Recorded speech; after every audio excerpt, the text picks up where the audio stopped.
बैठ जा। लाओ स्टार्ट।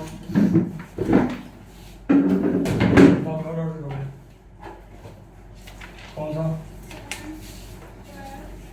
और एक ये मैग्नीफिकेशन का फॉर्मूला यूज कर रखा है f by f minus u और f minus होगा ना। सेवंथ नाइन्थ और सेवंथ तो ये फॉर्मूला बता दो हाँ, सबको। बस फॉर्मूला बाकी सब ठीक है, यही use सेवंथ के बाद ट्वेल्थ और बस। डॉट तो दो ही हुए। हाँ, बस थर्ड मैग्नीफिकेशन का फॉर्मूला था। What was the form? What was mirror formula?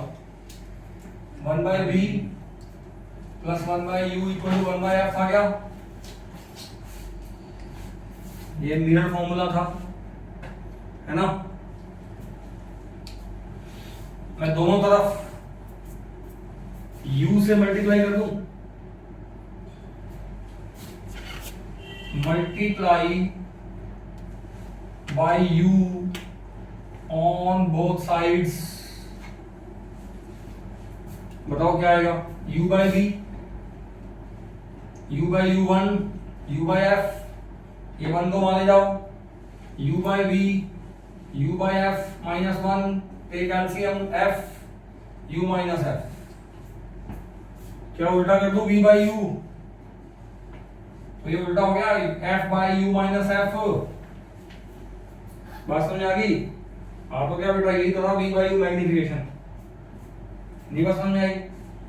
अच्छा, मैं ऐसे नहीं कर सकता था, मैं u से मल्टीप्लाई नहीं करता दोनों तरफ, मैं v से मल्टीप्लाई करता हूं दोनों तरफ। अगर मैं v से मल्टीप्लाई करता, अगर मैं बोलता multiply by v on both sides, तो ये फॉर्मूला बनता v बाय v1 प्लस बनता v बाय u, सामने आता v बाय f। अब बताओ v बाय u कितना आता? v by f minus one, तो v बाय u बताओ कितना आता है? f v minus f। तो हो सकता है किसी क्वेश्चन में ये वाला फॉर्मूला भी यूज कर रहा हो, ठीक है ना। चलो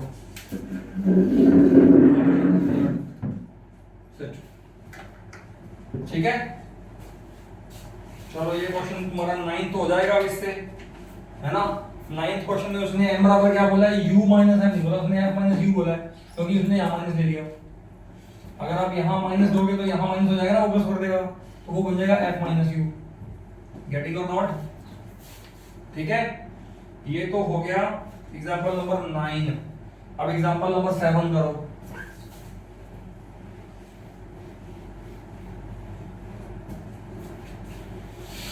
हाँ जी,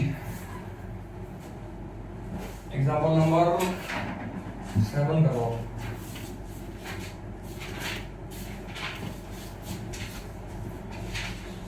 An object is placed at a distance 36 centimeter from a convex mirror। लो भाई, मैं सबसे पहले लिखता हूँ convex mirror। जब आप ये क्वेश्चन करते हो ना न्यूमेरिकल, तो एक लाइन पढ़ा करो और उस एक लाइन में जो लिखा हुआ है उसके हिसाब से डायग्राम बनाया करो, ठीक है। मुझे क्वेश्चन में क्या बोला गया? ये है कॉन्वेक्स मिरर, मुझे पता है ऐसे दिखता है वो। ये होता है प्रिंसिपल एक्सिस उसकी, कॉन्वेक्स मिरर की प्रिंसिपल एक्सिस ये उसका पोल है। यहां कहीं पे सेंटर ऑफ कर्वेचर आएगा, यहां कहीं पे उसका फोकस आएगा, और ऑब्जेक्ट कहां रखा गया? इससे 36 सेंटीमीटर की दूरी पे ऑब्जेक्ट कहां रखा गया? 36 सेंटीमीटर। ये अपना ऑब्जेक्ट है, तो आप यहां से लेकर यहां तक जो लेंथ है उसको कितना मान लोगे? 36 सेंटीमीटर मान लोगे। u कितना हो गया? -36। आगे बोल रहा है a plane mirror is placed in between so that the two virtual images so formed coincides. कहता एक कन्वेक्स मिरर लिया, कन्वेक्स मिरर से 36 सेंटीमीटर पे क्या रखा? ऑब्जेक्ट रखा। अब ऑब्जेक्ट और कन्वेक्स मिरर के बीच में क्या रखा? कहीं पे प्लेन मिरर रखा। लो, यहां कहीं पे रख दिया प्लेन मिरर। अब मुझे नहीं पता कहां रखा है उसने प्लेन मिरर, बीच में कहीं पे रखा है। अब मुझे ये बताओ, ये वाला मिरर भी इसकी कौन सी इमेज बनाएगा? वर्चुअल। और ये वाला मिरर भी इसकी कौन सी इमेज बनाएगा? वर्चुअल। कहता ये जो वर्चुअल इमेज बनाएगा वो यहां बनेगी पी और एफ के बीच में, और कहता ये जो बनाएगा ये भी, कहता दोनों एक ही जगह पे बन गई, ऐसे बोलता है। ठीक है, चलो मैंने मान लिया ये ऑब्जेक्ट था, इसने इसकी इमेज बना दी यहां पर और इसने भी इसकी इमेज बना दी यहां पर, दोनों की इमेज कहता कंसाइड कर गई। If the plane mirror is at distance 24 from the object, वो कहता है अगर प्लेन मिरर का डिस्टेंस ऑब्जेक्ट से 24 सेंटीमीटर पे हो, तो मुझे बताओ ये टोटल कितना था, 36 था, अगर ये 24 रह गया तो ये कितना हो गया, 12 सेंटीमीटर रह गया। नहीं बात समझ में आई? कहता अगर प्लेन मिरर ऑब्जेक्ट से 24 सेंटीमीटर पे हो, find the radius of curvature of the convex mirror, कहता इसका बता दो रेडियस ऑफ कर्वेचर कितना है। बेटा बड़ा आसान क्वेश्चन है। देखो अब प्लेन मिरर के बारे में आपको ये पता है कि जितने डिस्टेंस पे ऑब्जेक्ट होगा उतने ही डिस्टेंस पे इमेज होगा, मतलब ये डिस्टेंस भी कितना है, 24 है। अच्छा अगर ये 24 है, ये 12 है, तो फिर ये कितना है, ये 12 है। अब अगर मैं इसके हिसाब से देखूं तो मुझे पता चल गया u कितना, -36, और मैं इसके हिसाब से देखूं तो ये v कितना, +12। तो क्या मैं इसका मिरर फॉर्मूला लगा के इसका f नहीं निकाल सकता? जितना फोकल लेंथ आएगा उसका डबल क्या हो जाएगा, r। आंसर बोलो, समझ में आया कि नहीं आया? जो इसने रेस ड्रॉ करी है वो रेस ड्रॉ करने की जरूरत नहीं है। आर यू गेटिंग और नॉट? इस क्वेश्चन को करने के लिए रेस ड्रॉ करने की जरूरत नहीं है, लेकिन अगर वो आपको कह देता, कहता रे भी ड्रॉ करके दिखाओ, तो क्या रे ड्रॉ कर देते? कर देते, उसमें क्या बड़ी बात है? पहले बताओ, क्वेश्चन तो कर लोगे ना, कैलकुलेशन तो कर सकते हो, बड़ी आसान है। अगर वो कहता कि रे भी ड्रॉ करके दिखाओ मुझे, तो क्या रे ड्रॉ कर देते? कैसे करते? चलो पहले इसको भूल जाओ, इसकी रे ड्रॉ करते हैं। मुझे पता है इसमें क्या होता है, ये अब मैंने यहाँ पे ऑब्जेक्ट भी कैसा ले लिया, पॉइंट ऑब्जेक्ट ले लिया। ऑब्जेक्ट का इमेज बनाने के लिए कितनी रे चाहिए होती हैं? दो। फर्स्ट रे कौन सी होगी? फर्स्ट रे ले जाता हूं मैं प्रिंसिपल एक्सिस के अलोंग, ये जैसे गई टक्कर मार के वैसी वापस आ जाएगी। अरे नॉर्मल गई है तो नॉर्मल ही वापस आएगी, और जो सेकंड रे जाएगी वो जाएगी ऐसे, और वो यूं हो जाएगी, लेकिन ये मुझे कहां से आती दिखाई देगी, जहां पर मेरा इमेज बन रहा है। तो इसकी तो मैंने रे ड्रॉ कर दी, अब इसकी रे कैसे ड्रॉ होगी? आपको पता होना चाहिए, यहां से फर्स्ट रे, यहां से एक रे ले जाता हूं मैं तो ऐसे, और ये रे बताओ बेटा, ये रे, ये जो रे आएगी ये भी ऐसे आ जाएगी, तो ये भी मुझे पीछे से कहां से दिखाई देगी आती हुई, यहीं से दिखाई देगी। और तो वहां पे इमेज बनेगा एक ही जगह पे, तो ये तो बेटा मैंने रे भी ड्रॉ कर दी। समझ में आया कि नहीं आया? अब ये मत सोचना सर ये तो टेढ़ी है, तो तुम्हारे पास स्केल होता तो सीधी कर लेना इसको।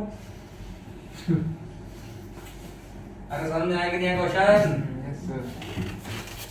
7th के बाद क्वेश्चन नंबर 12 कुछ पहले पढ़ रहा है? 2-3 काम है हैं? ये काम नहीं है, पढ़ाई करो, बी रेगुलर इन क्लास। सुनो ध्यान से बेटा,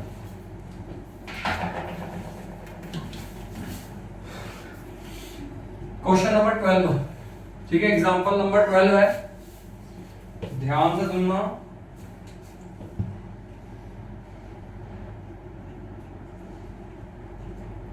अच्छा वो जो 80 नंबर वाला पेपर था ना, वो सिर्फ निकुंज का है और किसी का नहीं। कारण ये है कि मैं सबका लूंगा तो मेरे को 3 घंटे बाउंड होना पड़ेगा यहाँ पर, और मेरे को संडे को क्लासेस भी लेनी होती हैं कई बार, समझ रहे हो? और मैं वो तो कर नहीं सकता कि मैं तुमको पेपर दे दूं और मैं चला जाऊं, वो मैं करूंगा ही नहीं, फिर तो कोई फायदा नहीं होगा। अकेली है इसको तो चलो मैं नीचे बिठा दूंगा, सर के पास बिठा दूंगा, कर लेगी पेपर, फिर मैं इसको बोर्ड दे दूंगा, अभी इसकी बोर्ड ले आएगी, शीट इसको पकड़ा देंगे, मोबाइल से ले लेंगे, बैग से ले लेंगे। अकेली क्या करेगी, कहां से निकल मारेगी? अपने आप ही करेगी जो करेगी, समझ रहे हो? तो एक बार 80 नंबर वाला जो कंसेप्ट है ना, वो इसी में चलाना दो मेरे को। 70 नंबर का था। हाँ 70 नंबर वाला 70 का ही है बेटा, 70 का ही आएगा नंबर ही। तो और किसी का नहीं है फिलहाल, है ना, और मेरे को लगता नहीं तुम्हारे को जरूरत भी है। ठीक है, अभी जिसको जरूरत है उसके उसके हिसाब से मुझे चला दो फिलहाल। ठीक है, चलो डन। एग्जाम्पल नंबर 7 नहीं 12 sorry. A thin road of length L by 3 F by 3 है ना, एक रोड है, पतली सी रोड है, उसकी लेंथ है F by 3 is placed along the optic axis of a concave mirror of focal length F। चलो पहले मैंने इतना ही पढ़ा, अब इतना पढ़ने से मुझे क्या समझ में आता है कि एक कनकेव मिरर है, ये होता है कनकेव मिरर, हमें पता ही है। ये है इसका पोल P, यहां इसका सेंटर ऑफ कर्वेचर है C, और यहां बेटा इसका फोकस है F, और ये कौन है पता है, ये इसकी फोकल लेंथ है F, स्मॉल f। यहां से लेकर यहां तक जो लेंथ है बेटा वो F है, और जितनी इसकी फोकल लेंथ है उसका 1/3 लेंथ कितनी किसकी है, थिन रोड की है। ये बोल रहा क्वेश्चन में, बात समझ आ गई। कहता such that its image which is real and elongated just touches the road. अब ये समझो आप क्या बोल रहे हैं। मान लो ये रोड है, ये लेंथ कितनी है, इस लेंथ का 1/3 हो गई अप्रोक्सीमेटली, है ना। अब आप क्या करोगे, आप इस रोड को रखोगे किसके अलोंग, ऐसे मत रखना, उसने बोला है ऑप्टिकल एक्सिस के अलोंग रखना है आपने, है ना। अब मान लो आपने, सोच के देखो आप इस बात को, मान लो आपने रोड को यहां रखा, इसका इमेज कहां बनेगा, यहां बनेगा, क्योंकि आपको पता है अगर ऑब्जेक्ट C और F के बीच में हो तो इमेज C से पीछे बनता है। तो क्या ऑब्जेक्ट और इमेज दोनों आपस में टच हो रहे हैं, नहीं हो रहे, पर उसने तो कहा हो रहे हैं। उसने बोला है जो इमेज बनेगी वो ऑब्जेक्ट के साथ जस्ट टच होगी। जस्ट टच का मतलब क्या हुआ पता है आपको, इसका मतलब ये हुआ कि ये जो ऑब्जेक्ट पड़ा है वो यहां पड़ा है ऐसे। अब सोचो अगर ये रोड ऐसे पड़ी हो और इस रोड की लेंथ हो F/3, तो इस रोड के दो एंड हैं, इस रोड का एक एंड कहां पर है, C पे, तो जो एंड C पे है उसकी इमेज कहां बनेगी, C पे। नहीं बस समझ में आई। और दो दूसरा एंड है वो C और F के बीच में है, तो उसकी इमेज कहां बनेगी, बियॉन्ड C। तो इसका मतलब जो इमेज बनेगी वो ऐसे नहीं बनेगी। तो क्या इमेज ने ऑब्जेक्ट को जस्ट टच नहीं किया, इसका मतलब मुझे ये पता चल गया, जस्ट टच वाली बात से मुझे पता चल गया कि जो रॉड है उसका एक एंड C पे है और दूसरा एंड C और F के बीच में है। अच्छा मुझे ये कैसे पता चला कि दूसरा एंड C और F के बीच में ही है, क्या पता वो ऐसे रखता रोड को, क्या पता वो रोड को ऐसे रखता, यहां पर भी उसका एक एंड C पे होता, दूसरा एंड C से पीछे होता, तो फिर इमेज कहां बनता, अगर ये एंड ऐसे होता तो इमेज यहां बनता, और यहां इमेज कैसा बनता, ऑब्जेक्ट से छोटा बनता वो, उसने बोला इलोंगेटेड। तो इलोंगेटेड वर्ड से मैं क्या समझ गया कि दूसरा एंड C और F के बीच में है, और जस्ट टच वाले पॉइंट से मैं क्या समझ गया कि जो दूसरा एंड है वो एक एंड जो है वो कहां पर है, वो C पे है। गेटिंग और नॉट। तो अब मुझे क्या बोलता है पता है, मुझे क्वेश्चन में बोलता है what will be the magnification, इसकी बता दो मैग्निफिकेशन कितनी आएगी। मेरे हिसाब से आपसे ये पूछेगा कि इमेज की लेंथ बताओ, तो image length upon object length को डिवाइड करेगा, that will be the magnification. तो पहले मुझे ये बताओ बेटा, इमेज लेंथ निकाल दोगे आप, चलो ये बताओ इस वाले एंड का डिस्टेंस कितना है यहां से लेकर यहां तक, वो है 2f। अरे ये f है तो ये 2f है। अच्छा क्या इस वाले एंड का यहां से यहां तक डिस्टेंस बता दो मुझे कितना है। अगर मैं इस पॉइंट को A बोल दूं, इस पॉइंट को B बोल दूं, इसको पॉइंट C बोल दूं, C मत बोलो क्योंकि C A B है, तो इसको D बोल दो।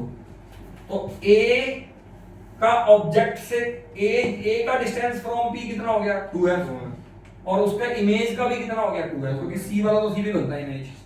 अच्छा जो ये वाला जो बी पॉइंट है, बताओ मुझे पीबी कितना आएगा, पीबी वो आएगा 2f माइनस f बाई 3 नहीं आएगा? अरे बताना मुझे पीबी कितना आएगा, 2f माइनस f बाई 3 नहीं आया क्या?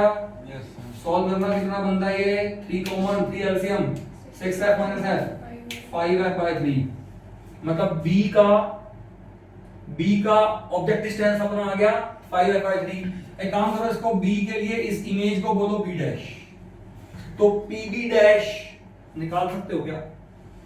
क्योंकि आपको u पता चल चुका है बेटा, अब ये u ही, इसको u मानोगे ना अब, और विद माइनस मानोगे कि इस तरफ नेगेटिव होता है। और फोकल लेंथ इसकी क्या लोगे आप, माइनस, अरे फोकल लेंथ आप इसकी क्या लोगे बेटा, माइनस, क्योंकि माइनस होती है। आपको फोकल लेंथ पता है, आपको u पता है, क्या इसका v निकाल सकते हो? v जो डिस्टेंस आएगा वो कौन सा आएगा, वो ये नहीं आएगा? अरे बोलो, निकालो। 1 by v plus 1 by u बराबर 1 बाई एफ। 1 बाई वी चाहिए मेरे को, 1 बाई यू कितना, माइनस 5f बाई 3 बराबर 1 बाई एफ कितना, माइनस एफ। ये वाला 3 ऊपर ले जाओ, ये माइनस हो गया, माइनस को उधर ले जाओ, प्लस हो जाएगा। तो ये आएगा बेटा 1 बाई वी, वहां जाके प्लस हो गया 3 बाई 5f माइनस का 1 बाई एफ, तो कितना आएगा, माइनस का 2f बाई 5 नहीं आएगा? अरे एलसीएम दो ना 5f, यहाँ आएगा माइनस का 3, यहाँ पे कितना आएगा बेटा, माइनस का 5, 3 माइनस 5 माइनस का 2f बाई 5 नहीं आएगा? तो क्या v कितना आ जाएगा, अरे बताना v कितना आ जाएगा, फ्रॉम दिस v आ जाएगा माइनस का 5, अरे 2 बाई 5f आएगा, f नीचे है, ऊपर कहाँ है? तो बेटा v कितना आ जाएगा बताओगे, माइनस का 5f बाई 2 नहीं आ गया? तो इसको क्या बोलोगे, क्या इसको माइनस का 2.5f बोल सकते हो क्या तुम? अब देखो ये डिस्टेंस कितना है, माइनस का 2.5f। अच्छा बेटा ये डिस्टेंस कितना है, माइनस का 2f, तो ये डिस्टेंस कितना हो गया, माइनस का 0.5f, मतलब डिस्टेंस अगर प्लस ले लूं तो कितना हो गया, f बाई 2 हो गया। अरे ये लेंथ कितनी आ गई, f बाई 2, लेकिन ये लेंथ कितनी थी, f बाई 3। तो बेटा मैग्निफिकेशन कैसे निकालते हैं, image length by object length, तो कितना आ गया 3 बाई 2 1.5 आंसर आ गया, सही है। समझ में आ गया क्वेश्चन, बोलो। वो 10th वाले क्वेश्चन ही आएंगे, मेरे तो फॉर्मूला भले ही 10th का आ गया, लेकिन तुम ये मत सोचना कि 10th वाले मेरे फॉर्मूले वाले क्वेश्चन आ जाएंगे तुम्हारे पास। आगे बात समझ में, टॉपिक तो प्लस 2 का ही पढ़ रहे हो, तो प्लस 2 वाले क्वेश्चन देगा वो उसी हिसाब से, उसी लेवल पे, ठीक। चलो करें आगे काम, पढ़ लो। हमारा पूरा 6 को है ना बेटा, डाउट कितने हो गए? करंट इलेक्ट्रिसिटी में यस बहुत सारे डाउट्स। तो कब लगानी क्लास बताओ? वेडनेसडे तक सारा कंप्लीट हो जाएगा, थर्सडे फ्राइडे जो मैंने दिया वो भी हो जाएगा। वेडनेसडे को क्या डेट पड़ेगी, 2, वेडनेसडे को 2 तारीख पड़ेगी, 3 4 5 2 को छुट्टी है ना स्कूल की, और 2 को क्लास लगाओ, एक क्लास तो 2 को लगाओ, ये सारा नहीं होगा, थोड़ा सा छोड़ दो। जितना होगा उतना तो करेंगे, बाकी तुम करते रहना आगे, क्योंकि मैं फ्री हूँ ना, मैं 2-3 घंटे मेरे जो एनर्जी लगती है वो तुम्हारे को लगा दूंगा मैं, तुम्हें क्या दिक्कत है, ठीक समझ में एक बार, फिर नेक्स्ट डे पे मैं बिजी रहूंगा अदरवाइज। चलो ठीक, मेरे को जो स्कूल में जाके बोलना पड़ेगा वो बचेगा ना मेरा उस दिन। हाँ भाई,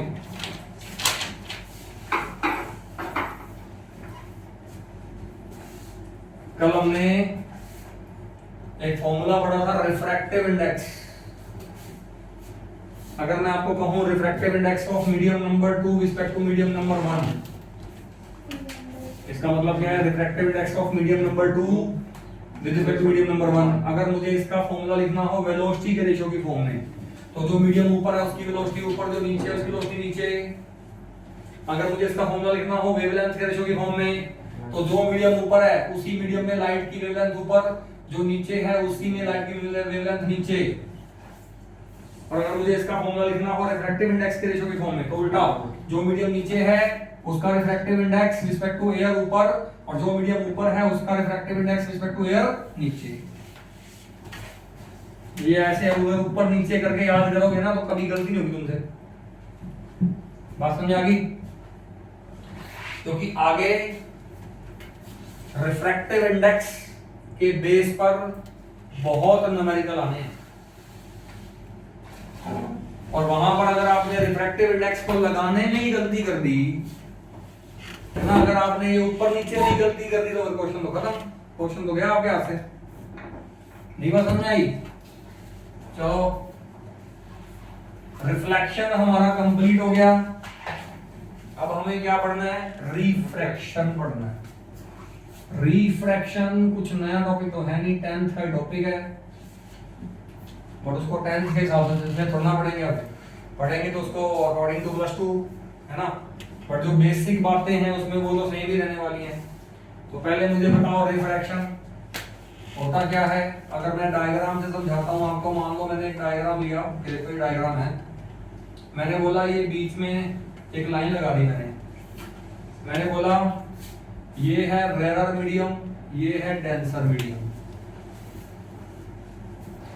इसका रिफ्रैक्टिव इंडेक्स मान लो μ1, इसका रिफ्रैक्टिव इंडेक्स मान लो μ2, तो किसका ज्यादा हुआ?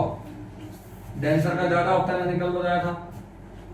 तो यहाँ पर मुझे पता है μ2 ज्यादा है μ1 से, या मैं ऐसे बोल देता, मैं कहता एक ये मीडियम एक ये मीडियम, इसका रिफ्रैक्टिव इंडेक्स है μ1, इसका रिफ्रैक्टिव इंडेक्स है μ2, और मैं आपको बता रहा हूँ कि μ2 ज्यादा है μ1 से, बताओ कौन डेंसर है? तो आप कहते हैं सर ये डेंसर है और ये रेयर मीडियम,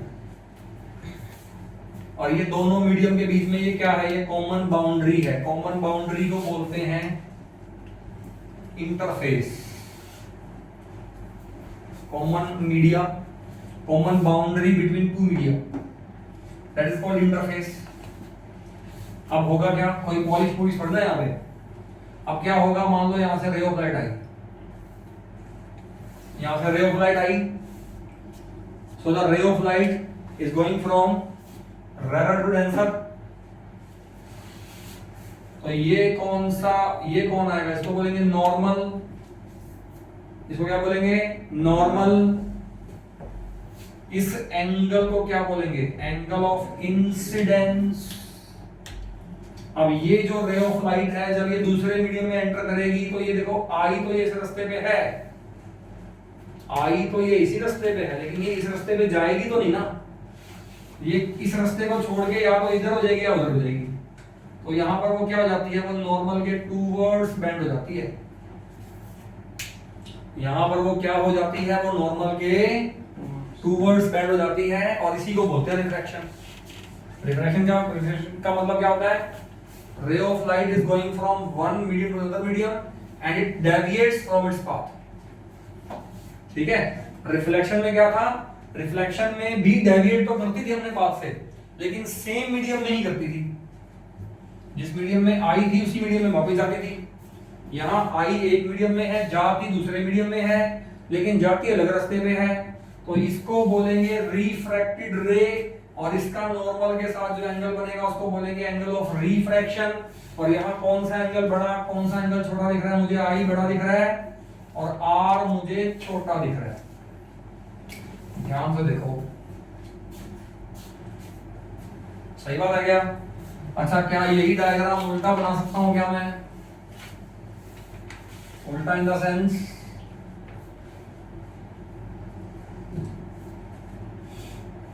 मैं कह रहा हूं ये μ1 है, ये μ2 है, और μ2 लेस देन μ1 है, मतलब ये डेंसर हो गया, ये रेयर मीडियम हो गया। तो रे अब अभी भी ऐसी आ रही है मान लो, बट अब की बार वो कहां से कहां जा रही है? डेंसर से रेयर जा रही है। अब की बार वो कहां से कहां जाने की कोशिश कर रही है? अब की बार वो डेंसर से रेयर मीडियम में जाने की कोशिश कर रही है। तो ये आ जाएगा एंगल ऑफ इंसिडेंस। आई तो ये इस रास्ते पे है, लेकिन ये जाएगी इस रास्ते पे, तो ये एंगल ऑफ रिफ्रैक्शन बन जाएगा। सही बात है क्या? और यहाँ पर एंगल आई छोटा आएगा बेटा एंगल आर से। बोलो समझ में आया कि नहीं आया? इसको बोलते हैं रिफ्रैक्शन फिनोमेना। ठीक है भाई।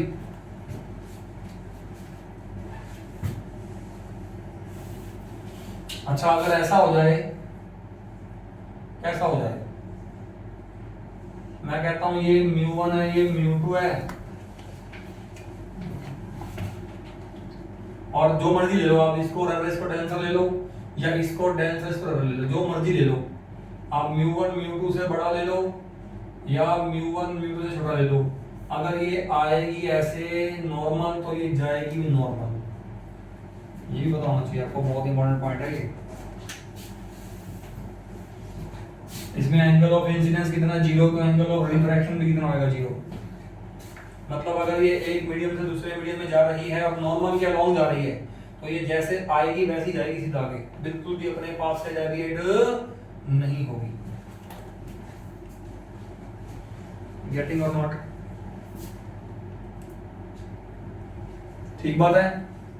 चलो ये हो गया अपने, ये हो गया अपना फिनोमिना ऑफ रिफ्रैक्शन। अब इसमें लॉज ऑफ रिफ्रैक्शन बताओ क्या आएंगे?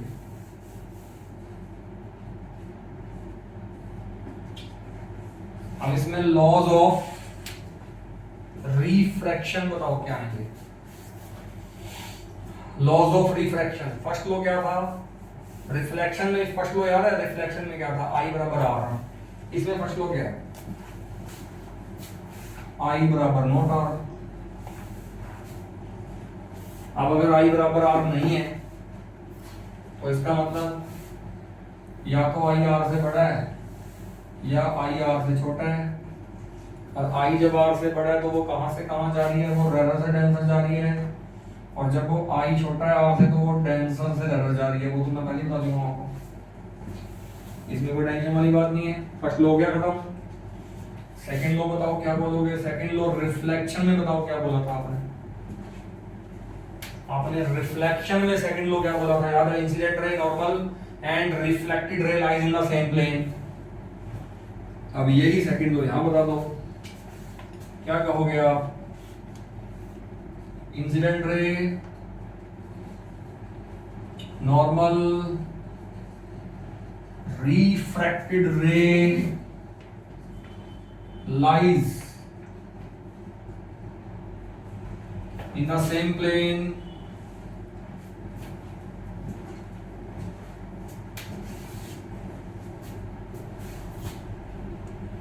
Incident ray normal and refracted रे। समझे आप क्या मतलब हुआ इसका? इसका मतलब ये हुआ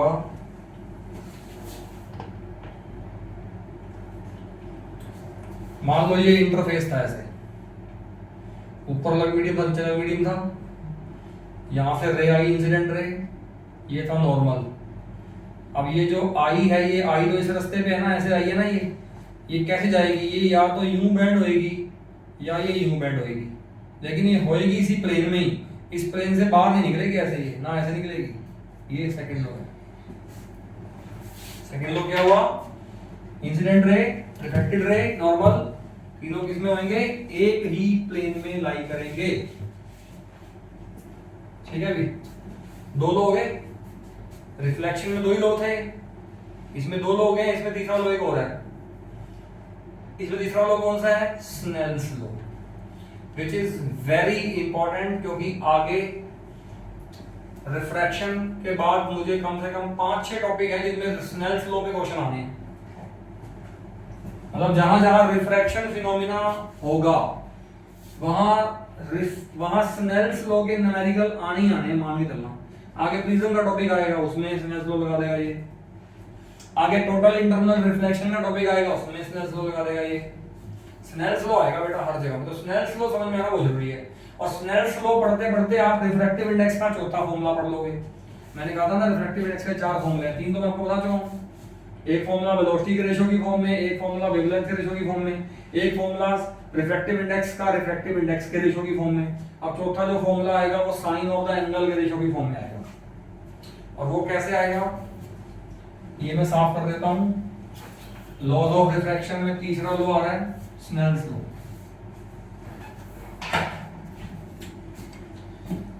तीसरा लो स्नेल्स लो आता है। अब स्नेल्स लो मैं लगा रहा हूं इस डायग्राम पे, इस पे लगा लो या इस पे लगा लो, एक ही बात। मैं स्नेल्स लो लगाता हूं इस डायग्राम पे। अब सुनो ध्यान से, क्या लो है? स्नेल्स लो इस डायग्राम पे लगा रहा हूं मैं। स्नेल्स लो कहता क्या है? स्नेल्स लो कहता है दो मीडियम है, एक मीडियम ले लो, पहले ऊपर वाला मीडियम ले लो। ऊपर वाले मीडियम का रिफ्रैक्टिव इंडेक्स और ऊपर वाले मीडियम में जो एंगल है उसका साइन, इन दोनों का प्रोडक्ट, मतलब मीडियम का रिफ्रैक्टिव इंडेक्स और मीडियम में जो एंगल बनेगा उस एंगल का साइन, इन दोनों का प्रोडक्ट। ऐसे ही नीचे वाला मीडियम, उसका रिफ्रैक्टिव इंडेक्स और उसमें जो एंगल बनेगा उस एंगल का साइन, इन दोनों का प्रोडक्ट आपस में क्या आएंगे? इक्वल आएंगे। ये कहता है स्नेल्स लो। स्नेल्स लो क्या कहता है? That the product of refractive index of a medium and sine of angle formed in that medium,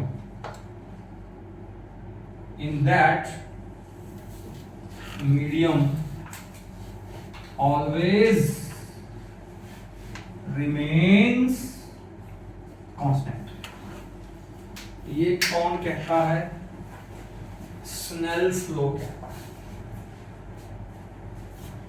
Snell's लो कहता है कि एक मीडियम का रिफ्रैक्टिव इंडेक्स और उसी मीडियम में बनने वाले एंगल का साइन का प्रोडक्ट हमेशा कांस्टेंट रहेगा। चाहे आप एक मीडियम से दूसरी मीडियम में जाओगे तो वो प्रोडक्ट बराबर ही आएगा हमेशा आपस में। आप सोच के देखो, अगर ये बराबर ये है तो मुझे बताओ यहां से sine i by sine r कितना आएगा? क्या हो? Sine i by sine r. ये साइन आई है, साइन आर है। अरे अगर मैं साइन आर को नीचे लेके आऊं तो मुझे बताना sine i by sine r कितना आएगा? Sine i by sine r कितना आएगा बताना? ये आएगा, मेरे को पता चल गया, mu two by mu one. ये तो यही कहता है। और रिफ्रैक्टिव इंडेक्स का रेशियो, वो भी तो रिफ्रैक्टिव इंडेक्स ही होता है। और वो कैसे होता है? जो मीडियम ऊपर है वो नीचे आ जाएगा और जो नीचे है वो ऊपर आ जाएगा। याद आया कुछ? रिफ्रैक्टिव इंडेक्स का फॉर्मूला गलत नहीं लगाना। रिफ्रैक्टिव इंडेक्स का फॉर्मूला गलत लगा दिया तो क्वेश्चन नहीं सॉल्व होगा आपसे। रिफ्रैक्टिव इंडेक्स को रिफ्रैक्टिव इंडेक्स में जब डिफाइन करते तो मीडियम उल्टे पुल्टे होते हैं, आपको पता है। जो मीडियम नीचे वो उल्टा आता है, जो ऊपर है नीचे आता है। देखो अब रिफ्रैक्टिव इंडेक्स का फॉर्मूला, रिफ्रैक्टिव इंडेक्स की फॉर्मूला तो पता ही है मेरे को, लेकिन रिफ्रैक्टिव इंडेक्स का एक फॉर्मूला और नहीं आ गया? देखो साइन ऑफ एंगल की फॉर्मूला। और ये फॉर्मूला बताओ कैसे आया? जो मीडियम ऊपर उसी का एंगल ऊपर। चेक कर लो, जो मीडियम ऊपर उसी का एंगल ऊपर, जो मीडियम नीचे उसी का एंगल नीचे। अरे बोलो सही बात है क्या? लो बेटा, ये हो गया स्नेल्स लो। यानी कि स्नेल्स लो क्या बन गया? Sine i by sine r बराबर बन गया refractive index of 2 respect to 1। Snell's law जब लगाओगे तो जरूरी नहीं है कि ऊपर एंगल आई और जरूरी नहीं है कि नीचे एंगल आर ही आएगा हमेशा। ऊपर कौन सा एंगल आएगा वो यहाँ वाला मीडियम डिसाइड करेगा। यहाँ जो मीडियम होगा उसी का एंगल ऊपर आएगा, चाहे वो आई हो चाहे वो आर हो। नहीं बात समझ में आई? बोलो, यहां तक क्लियर है क्या? चलो एक क्वेश्चन दे रहा हूं, करके दिखाओ। देखते हैं तुमको स्नेल्स लो लगाना आया कि नहीं आया।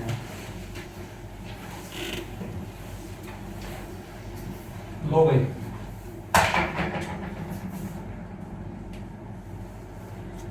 एक क्वेश्चन दे दिया मैंने आपको, एक करके दिखाना मुझे।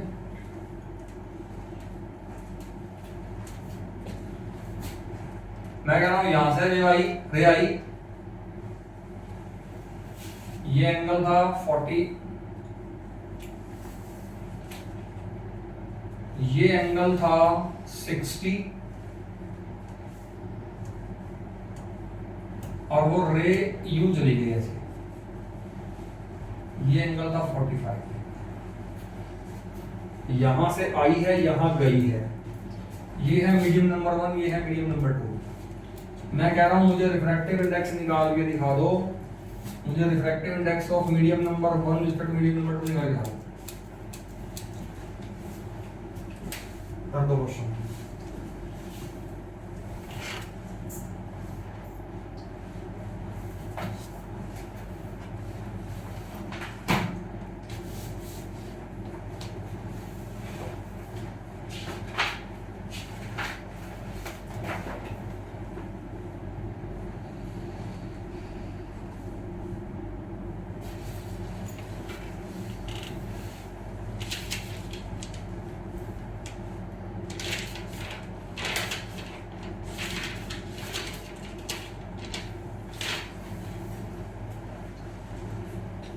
कितना आ गया? √2/2 सही है, हो गया? अरे बोलो। आपको पता है मुझे sign angle by sine angle लेना है। अब ये मीडियम नंबर 2 ऊपर है, तो मीडियम नंबर 2 यहां नीचे है। देखो डायग्राम में मीडियम नंबर 2 नीचे है, मुझे डायग्राम से मतलब नहीं है ऊपर और नीचे हो। यहां ऊपर है ना, तो यहां अगर ऊपर है तो इसका एंगल ऊपर आएगा, चाहे वो डायग्राम में वो मीडियम नीचे हो, मुझे कोई टेंशन नहीं उससे। मीडियम 2 ऊपर है तो मीडियम 2 का एंगल बताओ कितना है? 60 नहीं है, 30 है। नॉर्मल से एंगल देखना होता है। आई बात समझ में? क्या तो यहां तो आएगा sin 30 और यहां नॉर्मल से एंगल आएगा 45। ये 1/2, ये 1/√2, √2/2 खत्म। इसमें क्या है? अब ये लगानी आनी चाहिए आपको इक्वेशन हर जगह पे, क्योंकि अगर आपने इसको लगाने में गलती कर दी ना तो क्वेश्चन नहीं होगा आपसे सॉल्व। मैं आपको पहले बता दूं, ठीक है? और आप ये मत सोचना कि हमेशा आई ऊपर आएगा नीचे आर ही आएगा। अरे ऊपर आई आर कोई टेंशन नहीं है अपने को। आप देखो मीडियम कौन सा ऊपर है, जो ऊपर मीडियम है उसी का एंगल ऊपर आएगा, चाहे वो आई हो चाहे वो आर हो। ठीक है, डन। आगे सुनो, रिफ्रैक्शन। नेक्स्ट हेडिंग बनाओ, refraction through rectangular glass slab।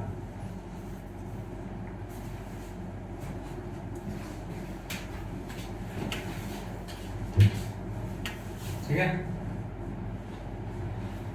हमारे पास एक ग्लास की स्लैब है और वो रेक्टेंगुलर शेप की है।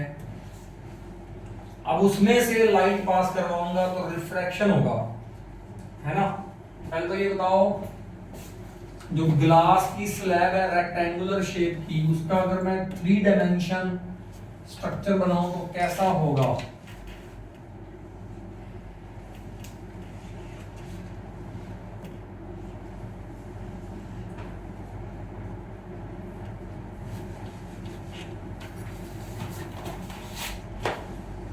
यही होगा, यही है क्या?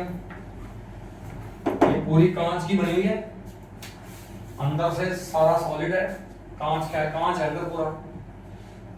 ये अंदर जो मीडियम है ये है ग्लास, ऊपर एयर है, नीचे भी एयर मीडियम है। अब होगा क्या बताओ, यहां से रे ऑफ लाइट इस ऊपर वाले सरफेस में एंटर करेगी।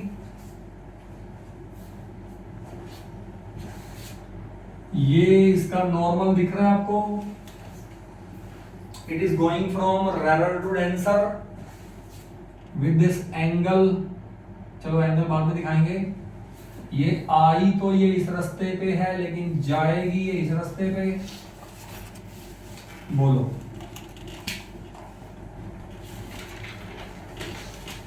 जाएगी इस रास्ते पे।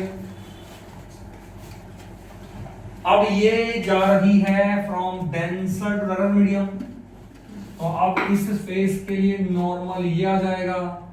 तो अब ये कैसे बाहर निकलेगी? ये आई तो ऐसे है, लेकिन ये नॉर्मल से अवे बैंड हो जाएगी, और ये जितना टूवर्ड्स बैंड हुई थी ना उतना ही अवे होगी।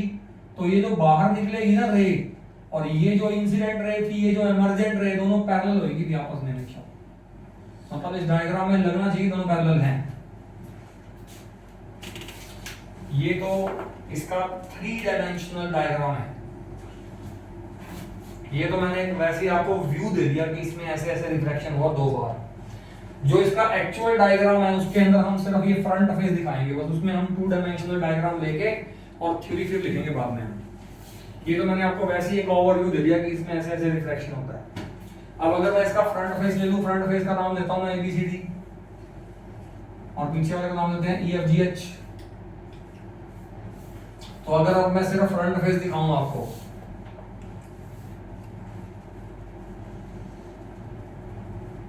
ये ओनली फ्रंट फेस है ABCD, और यहां बनाओ ये एयर, ये ग्लास, ये फिर से एयर। तो ये इंसिडेंट रे आई, ये इंसिडेंट रे आ गई,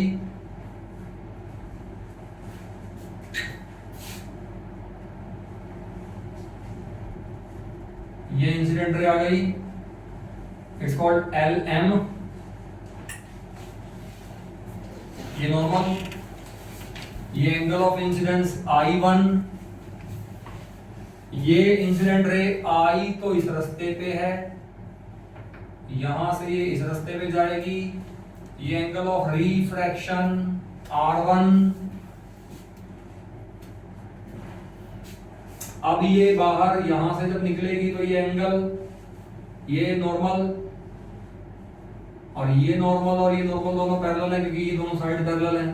तो ये वाला एंगल अगर R1 है तो ये वाला एंगल लिख तो मैं R2 रहा हूं लेकिन दोनों बराबर ही होंगे। तो ये नॉर्मल से जब अवे बैंड करेगी तो ये इसके पैरेलल ही जाएगी। इसका मतलब ये वाला एंगल I1 और ये वाला एंगल I2, लिख तो I2 रहा हूं पर होंगे तो दोनों बराबर ही। सही बात है क्या? तो ये डायग्राम सही बनाओ प्रॉपर। हाँ भाई, ये तो है डायग्राम। अब इसमें थ्योरी क्या लिख सकते हैं आप? सबसे पहले हम लिखते हैं for AB surface. AB surface के लिए रिफ्रैक्टिव इंडेक्स लगा दो, रेसोनेंस लॉ लगा दो। Refractive index of glass respect to air बताओ कितना है? ग्लास रिस्पेक्ट टू एयर बताओ कितना आएगा? Sine of the angle I1 sine R1, सही है। फॉर CD उल्टा लगा दो, refractive index of air respect to glass लगा दो। ग्लास में angle R1 R2 by sine I2, सही बात है। इसको इक्वेशन 1, इसको इक्वेशन 2 बोल सकता हूं।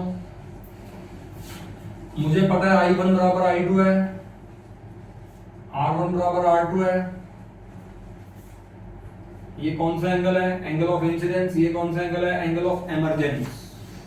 I1 is the angle of incidence,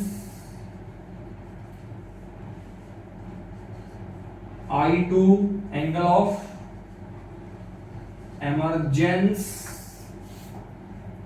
ठीक है। LM MN NS कह दो, ठीक है। अब इक्वेशन 1 और 2 को गुणा कर रहा हूं मैं।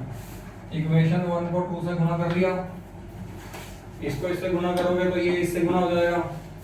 Refractive index of glass respect to air multiply by respect to of air respect to glass equal to कितना आएगा बताओ? ये इक्वल टू आएगा sin I1 by sin R1 into sin R2 by sin I2। ये cut गए 1 आएगा समझ लो, क्योंकि आपको पता है R1 R2 बराबर तो sin R1 sin R2 बराबर, ये बराबर तो ये भी बराबर, कट गया 1 आ गया सामने। तो एक फॉर्मूला आ गया मेरे पास, refractive index of glass respect to air is equal to आ गया 1 by refractive index of air respect to glass. एक तो ये फॉर्मूला समझ में आना चाहिए आपको। इस फॉर्मूले का मतलब ये है, फॉर एग्जांपल अगर मैं आपको ये कहूं ना refractive index of medium number 2 respect to medium number 1 ये है 4/3, तो मुझे बताओ कि medium refractive index of 1 respect to 2 कितना हो जाएगा 3 हो जाएगा। इसका मतलब क्योंकि दोनों का प्रोडक्ट तो 1 ही आना है, ठीक है। चलो इतनी बात समझ में आ गई, साफ कर दो इसको। नहीं ये सर उसी लिख लो। टाइम कितना पड़ा है 5 मिनट। हाँ मुझे एक अभी थोड़ा करवाना है ऊपर थोड़ा कितना हो गया। अब हम इसके अंदर ना एक कैलकुलेशन छोटी सी और करेंगे, वो यहाँ कर देता हूँ मैं। हम इसमें एक निकालेंगे लेटरल डिस्प्लेसमेंट।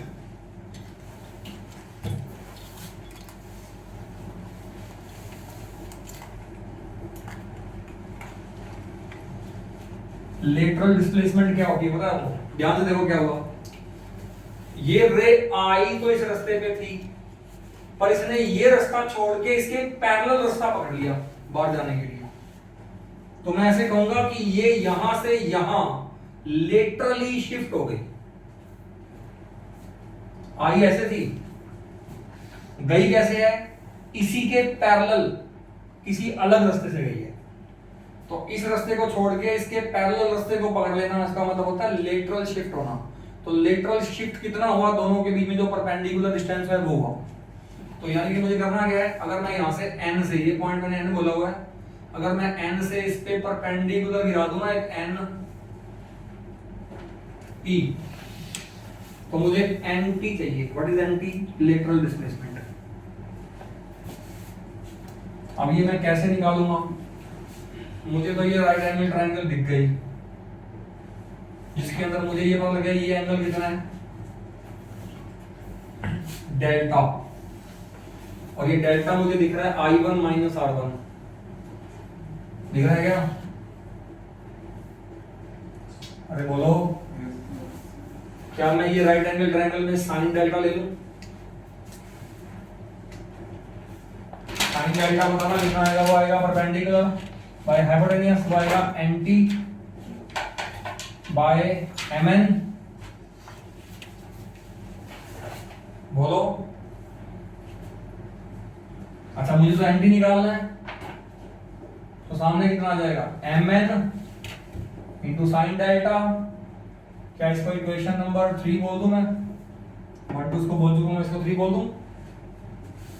अब मुझे तो nt निकालना है, nt बराबर ये आ गया, मुझे mn निकालना पड़ेगा इसका मतलब पहले, और mn यहां पर करना पड़ेगा। mn कौन है? mn ये रहा। अच्छा अगर मैं ये जो नॉर्मल था, अगर मैं इस नॉर्मल को आगे बढ़ा दूं तो ये नॉर्मल यहां काटेगा m डैश पे, मान लिया। और ये mm डैश कौन है? ये तो थिकनेस नहीं है स्लैब की, ये तो मुझे पता है। तो यहां पर मैं इसको मान लेता हूं p thickness of the slab. तो अब मैं राइट एंगल ट्रायंगल लेता हूं mm dash n। In the triangle mm dash n, और इसमें लेता हूं मैं cos r1, ये रहा cos r1। ये आएगा बेस अपॉन हाइपोटेन्यूस। बेस कौन आएगा? mm डैश अपॉन आएगा mn। अब mn ऊपर ले जाओ, cos r1 नीचे ले आओ, mn बराबर mn dash t by cos r1। क्या ये mn की वैल्यू यहां पर कर दूं मैं? बताना जरा, मेरे पास कितना आ गया nt फ्रॉम इक्वेशन 3, बताओ। From equation number 3 nt lateral displacement कितना आ गया? What is mn? t by cos r1 into sin delta. Delta कौन है? I1 minus R1। लो बेटा ये फॉर्मूला आ गया आपके पास किसका?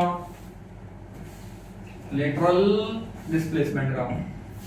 इस टॉपिक के बेस पर बुक में क्वेश्चंस हैं, वो आज ट्राई कर लेना, बाकी कल करेंगे, इतना बहुत है आज।